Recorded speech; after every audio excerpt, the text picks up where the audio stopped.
Last October, IE School of Communication hosted a workshop on education in corporate communication, which brought together academics and practitioners from Europe and the United States to discuss challenges in corporate communication education over the next few years. On the opening night of the event, we had the chance to participate in an evening with Harvard Business Professor Stephen Greyser, who was interviewed by Lugano University Professor Francesco Lurati.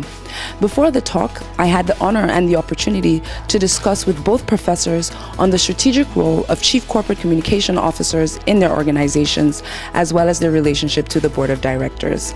Finally, we also had the opportunity to discuss some of the best practices that these professors have encountered in corporate communication over the course of their career. The field is much more sophisticated now than it used to be. The changes are twofold.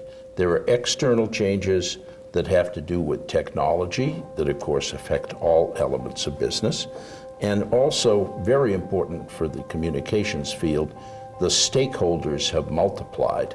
There are many more to be concerned about: the community, the government, regulators, the financial community. These may have existed in the past, but now they all take a seat at the stakeholder table.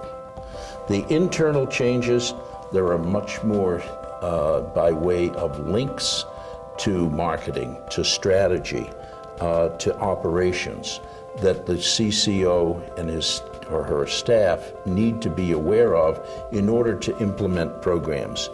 And maybe the most important internal thing is that the CCO needs to have the ear, as we say in the United States, of the CEO, the Chief Executive Officer, in order really to be effective. I think that we should not waste too much time actually showing the effect on the bottom line, and mostly focus on the variables we are in charge of. For instance, quality of relationship with stakeholders, reputation, identity, and develop, as many organizations already done, metrics about that. Two things that I consider to be most significant that I see is when an effective CCO, Chief Communications Officer, in fact has a seat at the table, that the CEO considers that person to be a member of the inner circle, to understand the strategy of the company,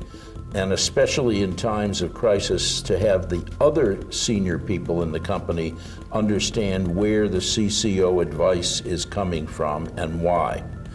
And relate these metrics to the concept of risk. And this is, I think, at the board level, with the bottom line. Risk is the other important concept that directors cares about. And we should engage and demonstrate our role and how we can contribute by clearly linking ourselves with the management of risk related to an organization activity. The second element is a concept that we call, and that is called in the field, authenticity. Authenticity is basically what differentiates the work of the CCO, perhaps more so than anything else, from others in the company.